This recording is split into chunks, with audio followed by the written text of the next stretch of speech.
사람이 이제 흘리는 눈물을 보면요, 세 가지를 이렇게 볼 수가 있죠. 기초적인 눈물이 있습니다. 눈가를 촉촉히, 우리가 눈이 이렇게 봐도 보면 눈가에 뭔가 촉촉함이 있어요. 눈 안에서 그 분비물들이 나오는 것이죠. 또 하나는 이제 반사 눈물이 있습니다. 반사 눈물. 어떤 치가 들어온다든지 할 때 그것에 반사적 분비로 나오는 눈물이 있습니다. 또 하나는 정서적 눈물이 있죠. 자, 사람이라고 하는 것은 감정이 있어요. 그 감정의 변화에 따라서 눈물이 이제 분비가 됩니다. 그런데 연구에 의하면 우리가 눈물을 많이 흘리는 것이 여러 가지 스트레스라든지 또 건강에도 눈물을 많이 흘릴수록 또 유익하다고 하는 그런 어떤 통계가 있습니다. 여자분들이 더 남자분들보다 눈물을 많이 흘리는 것을 볼 수가 있어요. 그래서일까요? 여자분들이 더 장수하는 것은 우연인 것이 아닙니다. 우리 신앙생활에 있어서도 이 눈물이 필요합니다. 신앙생활에 있어서. 많은 신앙의 선진들을 보면 어떤 사람들이었을까요? 눈물로서 하나님 앞에 기도하고 눈물로서 삶을 살아갔다. 그래서 눈물로서 신앙을 세워나갔던 많은 그런 사람을 볼 수가 있습니다. 그러니까 신앙생활을 잘 할수록 눈물이 많을까요? 적을까요? 눈물이 많다는 거예요. 여러분들의 신앙과 여러분들의 삶 가운데서도 그냥 우는 것이 아니라 우리가 신앙 안에서, 말씀 안에서 눈물을 많이 흘릴 수 있는 우리 성도들이 될 수 있기를 주의 이름으로 축복합니다. 자, 눈물은 이제 물론 생적 자극이지만 분명 인간의 감정과 깊은 연관성이 있음을 볼 수가 있어요. 그런데 눈물을 흘리면 다른 사람에게 꼭 내가 나약한 듯한 어떤 이미지를 보이기 때문에 눈물을 잘 안 흘리려고 합니다. 그래서일까요? 어려서부터 우리는 눈물을 흘리지 말라는 소리를 많이 듣고 자랐던 것 같습니다. 특히 남자아이들이 울게 되면 눈물도 이런 말 많이 했고 또 많이 들어왔습니다. 그런데 오늘 말씀을 보면요, 예수님께서 눈물을 흘리신다는 거예요. 예수님이. 여러분, 예수님이 어떤 분이십니까? 하나님의 아들이시고 그리고 메시아신 분이세요. 그런데 그분이 눈물을 흘리신다는 거예요. 예수님께서. 여러분, 좀 이상하지 않습니까? 예수님이라면 눈물을 흘리실 이유가 없는데, 다 하실 수 있는 분인데 괜히 왜 우실까? 이런 생각이 들어요. 하지만 잘 생각해보면 눈물이라고 하는 것은 약해서만 흘리는 것이 아니에요. 나약한 것이 아닌 것이죠. 사나이도 여러분 눈물이 있지 않습니까? 근데 남자들이 여러분 우는 모습을 보십시오. 남자들이 눈물을 잘 보이진 않지만 때로는 비장하고 뜨거운 눈물을 흘릴 때가 종종 있음을 볼 수가 있습니다. 그런 경우 오히려 그 눈물은요, 강렬한 어떤 이미지를 나타내기도 하죠. 오늘 예수님의 눈물을 우리가 이상하게 볼 것이 아니라는 것이죠. 역설적으로 보게 되면 예수님께서 왜 눈물을 흘리셨을까요?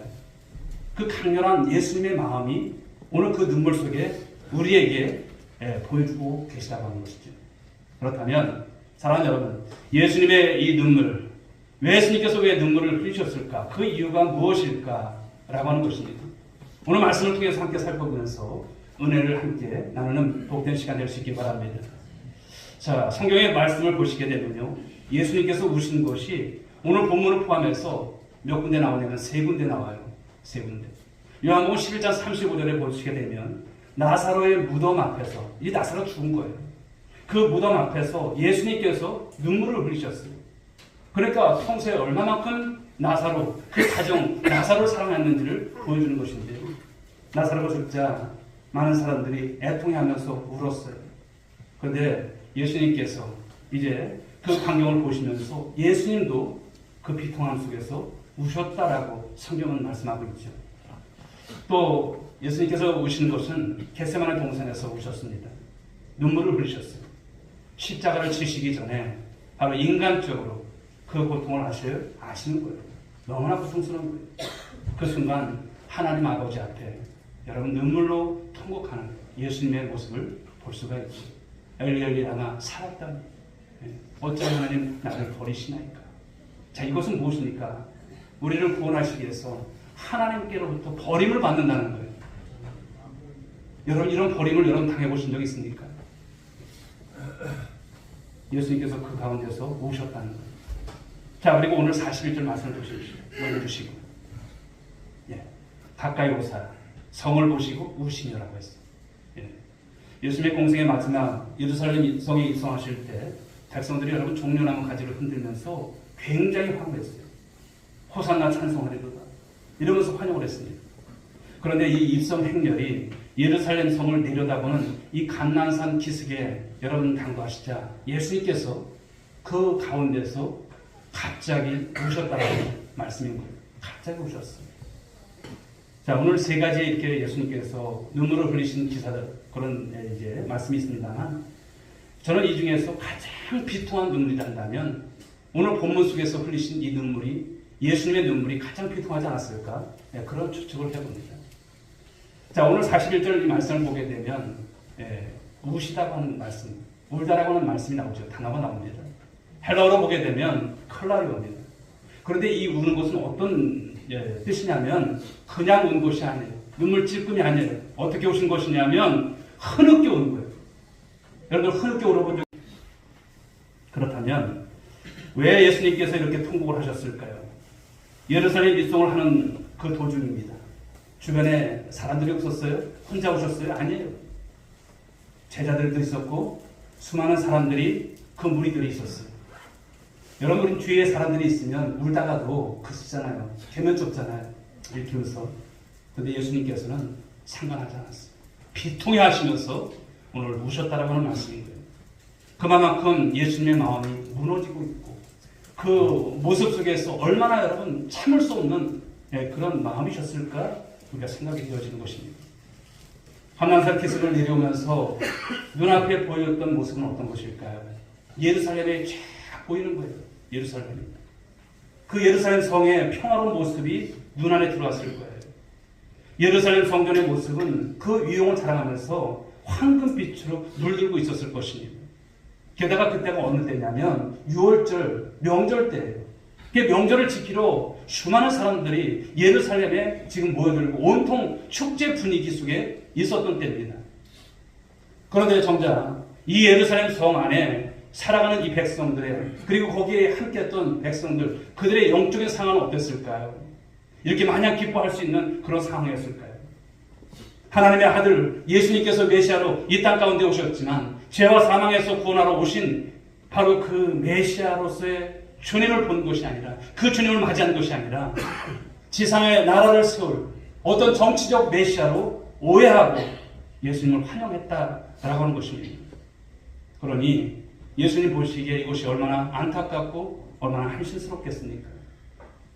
여러분 예루살렘은 평화의 도성이죠. 그런데 그 당시에 여러분 예수님 당시에 바로 이제 이스라엘 즉 예루살렘은 로마에 짓밟혀 있었습니다. 왜 그랬을까요? 하나님께서 힘이 없으셔서요? 하나님께서 여러분 로마에 여러분 속국으로 있는 것을 해결할 능력이 없으세요? 아닙니다. 그들의 죄악과 그들의 완악함 때문이었습니다. 하나님을 배반한 그들에게 하나님께서 선지자들 보내지 않으셨습니까? 아니에요. 계속 보내줬어요. 그리고 말라기 선지자 이후에 예수님께서 오시기 전까지 400년간 하나님께서 그 어떤 말씀도 하지 않으셨어요. 침묵 기간이었죠. 영적인 암흑 기간. 많은 일을 회개를 촉구했지만 오히려 그들은 선지자를 죽였고요. 이제 하나님의 아들이신 바로 예수님을 바로 이 땅에 보내셨고 또 그를 통해서 공생애를 통해서 많은 말씀을 하셨지만 그들은 여러분 이내 어떻게 합니까? 예수님을 십자가에 못 박는다는 것이죠. 결국 하나님의 심판을 받을 수밖에 없다는 말씀인 것입니다. 자, 42절 말씀을 보실까요? 42절 이하의 말씀을 보게 되면 예수님은 탄식에 가까운 애가를 오늘 말씀하시는 것을 볼 수가 있습니다. 슬픈 노래죠. 42절 말씀을 읽어보겠습니다. 시작.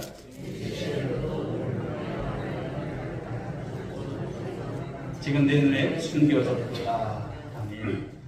죄를 되게 하고 또 예수님을 믿으면 평화를 얻을 수 있는데 그거를 모르고 무지한 가운데 있는 이 백성들 예수님을 오해하고 예수님을 거부하고 예수님을 어떻게 하면 죽일까? 여러분 너무나 안타까운 모습이 아닐까요? 자, 43절 44절 말씀을 연거포서 읽어보겠습니다. 시작. 날이 이를지라 네 원수들이 토톤을 쌓고 너를 둘러 사면에 가두고 또 너와 및 그 가운데 있는 네 자식들을 땅에 내어치며 돌 하나도 돌 위에 남기지 아니하리니 이는 네가 보살핌 받는 날을 알지 못함을 이날이니라. 아멘. 여기서 날이라고 하는 것은 어떤 날일까요? 심판의 날이에요. 심판. 구체적으로 보게 되면 예수님은 예루살렘이 이 죄 가운데 장차 앞으로, 그렇죠, 앞으로 어떤 이제 상황이 전개될지를 다 내다보고 계시는 거예요. 그것을 오늘 예언하시는 말씀이 바로 이 말씀인 것이죠. 역사를 보면요, 역사학자에 의해서 보게 되면 예수님의 예언은 여러분 그대로 성취되었습니다. AD 70년경 여러분 티투스 장군에 의해서, 로마 장군입니다. 바로 예루살렘을 침공하고 예루살렘이 무너지는 것입니다. 하나님의 도성이라고 하는 평화의 도성이 무너지는 거예요. 예루살렘 성을 포위하고 출입을 다 못하게 합니다. 그때가 어느 여러분 절기였습니까? 6월절이죠. 6월절에 수많은 인파가 몰려들었습니다. 어느 정도 여러분 사람이 들어왔냐면 110만 명. 전염병으로 혹은 굶어 죽거나 학살당하는 일이 있게 되는 것이죠. 심지어는 여러분 먹을 것이 없어서 어미가 어린 자녀를 잡아먹는 일까지 그 당시에 있었습니다. 한마디로 여러분 아비규환입니다. 지옥이 따로 있을 수 없습니다. 또 10만 명이 여러 로마 제국 그 각지로 끌려가서 경기장에서 맹수의 밥이 되고 칼로 죽임을 당하는 이런 놀이기가 되어졌습니다. 노예로 끌려가서 고초를 당한 사람들도 있었고요. 그러나 무엇보다도 그들이 그렇게 자랑했던 그 자랑했던 예루살렘 성전이 오늘 말씀처럼 돌 하나도 남기지 않고 완전히 파괴되는, 완파가 되는 일이 있게 된 것이죠. 오늘 예수님께서 이 감난산 기슭을 내려오실 때 이런 모습을 다 보신 거예요. 장차 있을 비극이 있죠. 앞으로 이 예루살렘 도성이 어떻게 되는지를 보신 거예요. 그런데 그들은 여러분 이런 사실을 아니까 전혀 모른 채 희낙낙하고 메시아를 거부하고 있으니 얼마나 원통해요. 얼마나 여러분 안타깝습니까? 예수님의 마음이 지금 어떻습니까? 찢어지는 거예요. 이런 일들에 대해서 알았더라면 너무나 안타까운 거예요. 그래서 오늘 예수님께서 통곡을 하신 것이죠. 그러니까 여러분 예수님의 이 눈물은 어떤 의미일까요? 죄인들과 이스라엘에 대한 연민과 비통의 눈물이라 할 수 있습니다.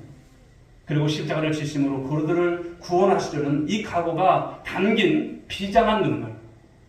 예수님은 여러분 겟세마네에서도 그 눈물을 흘리셨고요. 그리고 십자가 위에서도 그 눈물을 흘리셨습니다. 결국 그 눈물이 인류를 그리고 저와 여러분을 죄와 사망에서 구원하신 줄 믿으시기 바랍니다. 여기서 우리가 짚고 넘어가야 할 그런데 중요한 사실이 하나가 있어요. 무엇일까요? 로마 군대에 의해서 예루살렘이 이제 멸망을 하지만 그 자체로 역사적인 사건으로 끝나는 것이 아니라 더 나아가서 이 사건이 무엇을 말할까요? 최후의 심판에 대한 모형이라고 하는 것을, 그림자라고 하는 것을 말씀하는 겁니다. 그렇습니다. 모든 인간은 죄인이고 또 심판을 당하게 되었습니다. 그럼에도 불구하고 자신이 죄인인 줄 모르고 인정하지 않은 채 우리는 살아간다는 거예요. 하나님이 어디 있어? 심판이 닥쳐오는데도 새카맣게 모른 채 세상에서 무엇을 먹을까, 무엇을 마실까, 온통 여러분 땅의 것에 마음 뺏겨서 사람들은 살아간다는 것이죠. 그리고 그 심판이 얼마나 심각한지, 비참한지 성경은 경고하고 있습니다. 요한계시록 말씀 한번 보실까요? 20장 13절 14절 말씀 읽어보겠습니다. 시작. 심판을 받고 사망과 음부도 불못에 던져지니 이것은 둘째 사망 곧 불못이다. 최후의 심판 때 예수님의 십자가 피로 재산받지 않는 사람들 다 어디 갑니까? 둘째 사망. 둘째 사망이 뭐예요? 영원한 지옥. 뭐 죽어보지 않았는데 지옥이 있는지 뭐 천국이 있는지 어떻게 알아? 그러나 여러분 우리가 그렇게 말할 것이 아닙니다. 천국과 지옥은 분명히 있는 줄 믿으시기 바랍니다. 영원한 불못에 들어가서 영원한 고통을 당하는 영원한 사망을 겪게 된다는 겁니다. 예수 믿지 않으면 그 지옥의 고통이 얼마나 큰지 마가복음 9장 47절부터 49절 그런 말을 하죠. 범죄하게 하는 눈, 이 눈이라면 이 눈을 빼서라도 내가 천국에 들어가는 것이 훨씬 더 낫겠다. 두 눈을 빼서라도 이런 표현을 하는 거예요. 여러분 지옥이 어떤 곳입니까? 영원히 꺼지지 않는 불로 인해서 죽고 싶어도 죽지 못하는 곳이 지옥인 거예요. 영원히 고통받는 곳이 지옥인 거예요. 삶을 사시면서 여러분 고통스러운 때를 맞잖아요. 그 고통 아무것도 아닌 거예요. 죽고 싶어도 구더기가 살을 파먹어도 죽지 못하는 거예요. 그런 곳이 지옥인 곳입니다.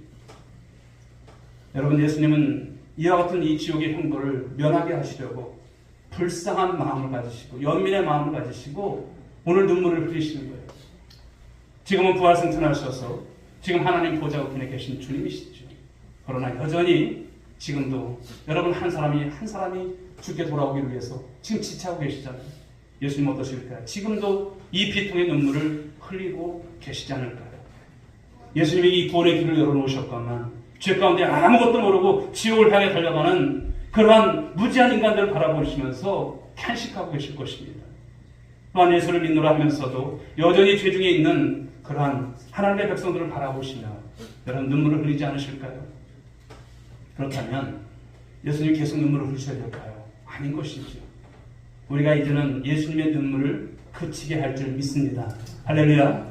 통곡 소리를 멈추게 해드려야 하는 것입니다.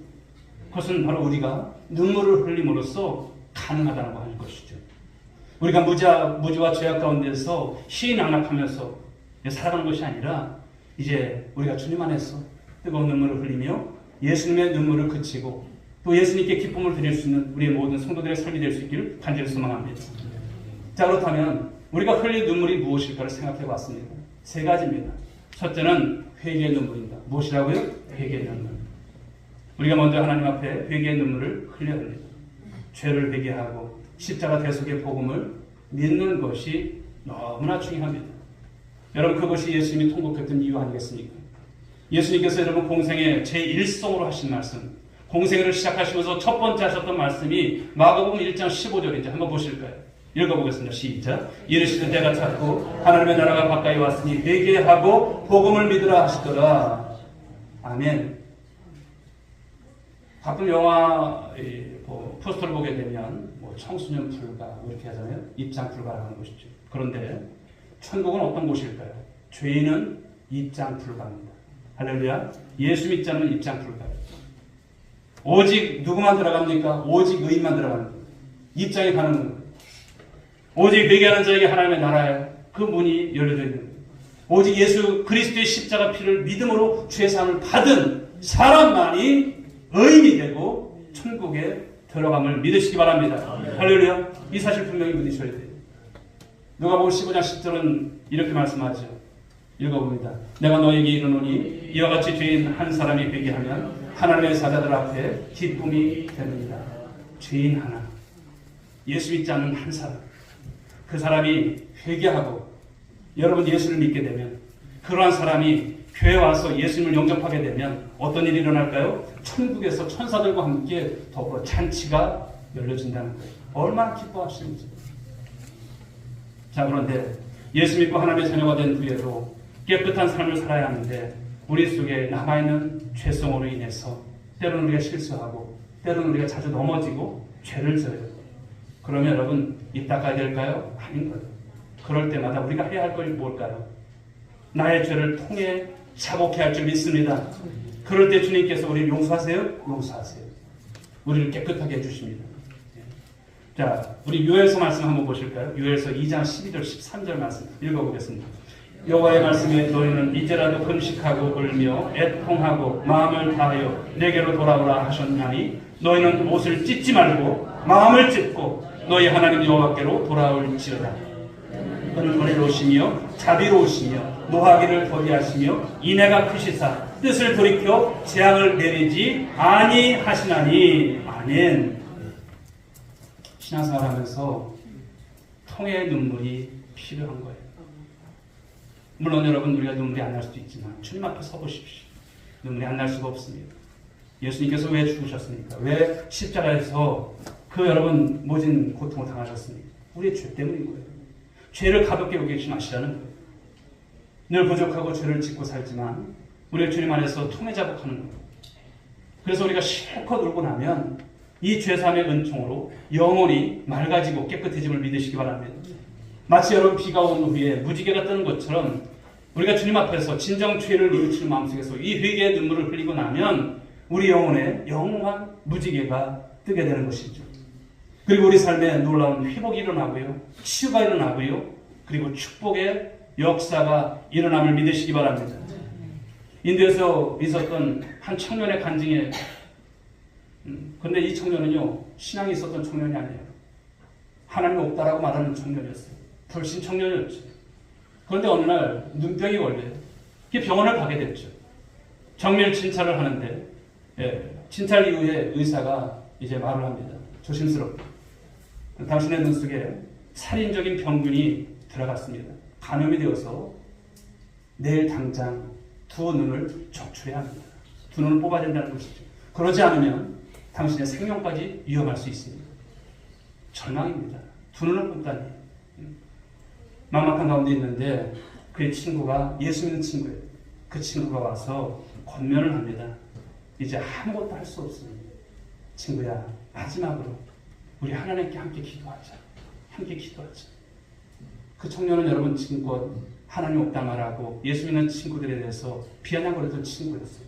그런데 그 절체절명의 순간에 염치는 없지만 하나님께 별 수 없이 그럼하고 약속하고 기도를 시작합니다. 그런데 답답하고 기도가 안 돼요. 그러다가 먼저 자신의 죄를 생각이 나는 거예요. 그러면서 회개하기 시작합니다. 하나님 앞에서 회개합니다. 그러면서 기도의 문이 열리고 눈물이 나는 거예요. 어디서 그렇게 많은 눈물이 나는지. 그 절체절명 속에서 계속 기도하면서 눈물이 그냥 하염없이 떨어지는 거예요. 울고 또 울었습니다. 그리고 다음날 수술을 받는 순간이 다가왔죠. 근데 왠지 모를 평안이 있어요. 비록 육신의 눈은 못 보게 되었지만 이제 영안이 열리고 천국을 바라보니까 감사할 수 있었던 것입니다. 그런데 의사가 그 수술 전에 다시 한번 진찰을 합니다. 깜짝 놀랍니다. 전날까지 심하게 번져 있었던 독한 병균들이 사라져버렸다는 거예요. 놀라운 일 아니겠습니까? 바로 지난날 지은 그 죄를 회개하면서 어디서 그렇게 많은 눈물이 나는지 다 흘려버린 거예요. 하나님 앞에서. 하나님, 내가 죄인입니다. 잘못했습니다. 모든 정말 자기가 생각나는 모든 죄를 다 회개한 거예요. 회개하면서 기다렸던 것이죠. 그 눈물이 있은 후에 여러분 어떻게 되었습니까? 그 눈물과 함께 모든 병균들이 다 쏟아져 나온 것이죠. 주님은 그의 영혼 그리고 육신을 동시에 구원하고 바로 치유하는 놀라운 여러분 이런 간증이 있게 하신 줄 믿으시기 바랍니다. 사랑하는 여러분 그렇습니다. 회개의 눈물은 이렇게 능력이 있다고 하는 것을 말씀하는 부디 저와 여러분도 여러분 죄가 있으면 주님 앞에 마땅히 기도해야 되는데 이 회개의 눈물로 이 구원의 은총과 이 치유의 회복의 은총을 바라시면서 우리 하나님 앞에 회개의 눈물을 흘릴 수 있는 성도들 될 수 있게 죄로 축복합니다. 자, 두 번째는 감사의 눈물입니다. 우리 주보 앞에 보게 되면 그런 내용이 들어갔어요. 하나님께 선택받은 것 자체가 최고의 축복입니다. 할렐루야.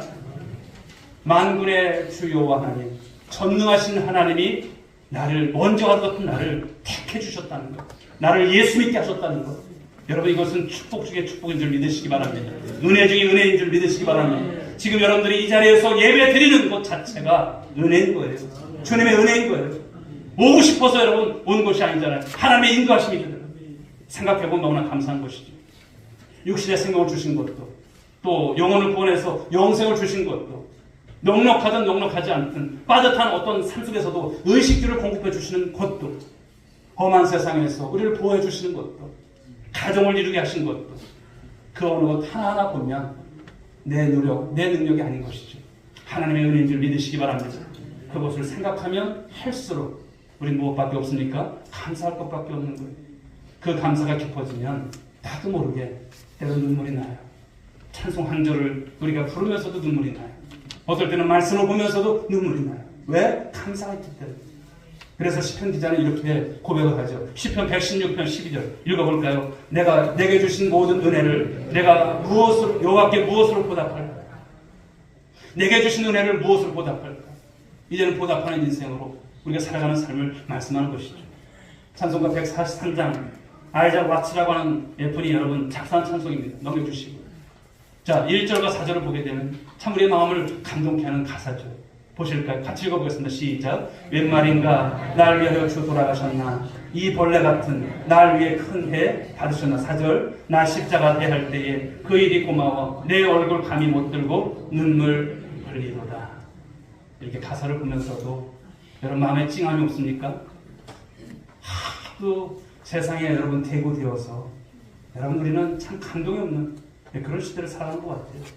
그러나 여러분 그것은 우리가 주님 앞에서 여러분 말씀에 대해서도 사모함이 없고 감동이 없어서 그래요. 그러나 여러분 감사하십시오. 감사해보면 하루하루 살아가는 모든 삶들이 얼마나 귀한지, 하나님의 은혜 없이 살 수 있는 삶이 하나도 없습니다.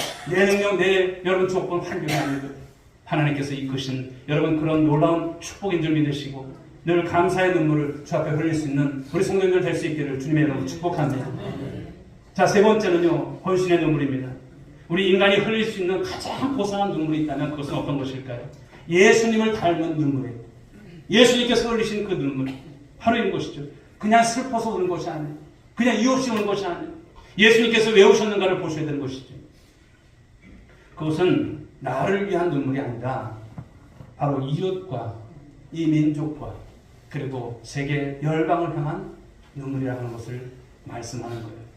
이것이 곧 헌신의 눈물이지. 예수님은 한 번도요 자신을 위해서 눈물을 흘리지 않으셨어요. 솔직히 보십시오. 오직 이스라엘 백성, 인류를 위해서, 죄인들을 위해서 눈물을 흘리셨던 예수님이십니다.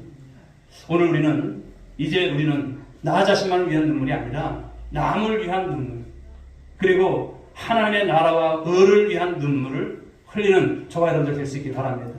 바로 이것이 성숙한 신앙인 거예요. 눈물의 선지자 예레미야는 거룩한 울을 보였어요. 그는 밤낮으로 울었어요. 자신을 위해서 울지 않았습니다. 도탄에 빠져있는 이스라엘 백성들, 그들을 보면서 죄악으로 멸망해가는 이 이스라엘 민족을 위해서 그는 기도하고 말씀을 전하면서 안 될 수밖에 없는 그런 상황 속에서도 주님을 바라보면서 눈물을 흘렸습니다. 사도 바울 역시도 눈물의 사람이었죠. 눈물의 사도였습니다. 예수님 만나기 전에는 아주 강박한 피도 눈물도 없는 냉혈 인간이었습니다. 그런데 예수 믿고 은혜를 체험한 이후에는 그는 바로 회개와 감사의 눈물을 넘어서 헌신의 눈물을 흘리고 복음을 위해서 바로 이스라엘 백성들 그리고 열방의 많은 이방의 사람들 그들을 안타까워하면서 눈물로 기도하면서 복음을 전했던 사도였습니다. 기독교 2000년 역사 다 보면 어떤 역사입니까? 이런 눈물로, 이 헌신의 눈물로 이어져온 역사입니다. 그 눈물이 있었기 때문에 멸망할 백성들이 회개하고 예수님께 돌아온 줄 믿으시기 바랍니다. 사실은 저와 여러분들도 마찬가지예요. 그 눈물의 열매임을 잊지 아니하시는 여러분들 될 수 있기 바랍니다. 우리 민족이 어떻게 구원을 받고 여러분 예수 믿고 어떻게 구원받고 하나님의 백성이 될 수 있었을까요? 여러분들 잘 아시는 토마스 선교사를 아실 것입니다. 그는 여러분 영국의 목사 가정에서 태어났고요.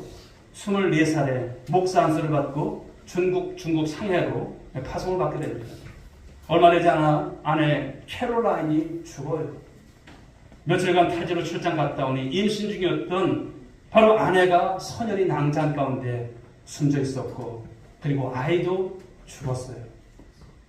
젊디 젊은 선교사 어떻게 여러분 극한 슬픔을 잊고 일어설 수 있었을까요? 우리 같으면 할 수 있을까요? 아내가 죽고 자식도 죽었어요. 그런데 놀랍게도 그는 개인적인 이 슬픔의 눈물을 거두고 예수님의 눈물을 가지고 어디를 향합니까? 조선 땅으로 향하게 되죠. 마침 제네럴 슈머노가 조선으로 간다 해요. 그 배를 타고 입국하려고 하지만 그 당시 여러분 어떤 정책이 있었습니까? 조선에 쇄국 정책으로 거부를 당해요. 대동강변에서. 그러나 포기할 수 없어서 내가 이 성경, 이 한문 성경이라도 내가 전해주겠다. 그리고 배에서 내리죠. 결국 바로 대동강변에서 순교를 당합니다. 그때 나이가 26이에요. 그러나 하나님은 그의 눈물과 피를 결코 헛되게 하지 않으셨어요. 그의 목을 친 포졸이 누구냐면 박충건이라고 하는 사람이에요. 여러분 박충건은 나중에 이제 하나님께 그것을 회개하고 그가 예수를 영접하고 예수를 믿게 됐죠. 그래서 평양교회에 바로 장로가 됩니다. 그 이후에 수많은 사람들에게 복음을 전하고 또 그로 인해서 많은 사람들이 회개하고 예수를 믿게 되는 있을 수 없는 일이 일어나게 되죠. 사랑하는 여러분, 이와 같은 수많은 선교사들의 눈물이 오늘 한국교회와 우리 성도들을, 우리 온누리교회를 저와 여러분들을 있게 하신 줄 믿으시기 바랍니다. 사랑하는 여러분, 오늘도 주님은 찾고 계세요. 누구를 찾고 계실까요? 예수님의 눈물이, 믿음의 선배들의 눈물이 나와 이 민족을 변화시키셨듯이 오늘 저와 여러분에게서 바로 예수님을 닮은 눈물을 흘리는 자를 찾고 계신 줄 믿으시기 바랍니다.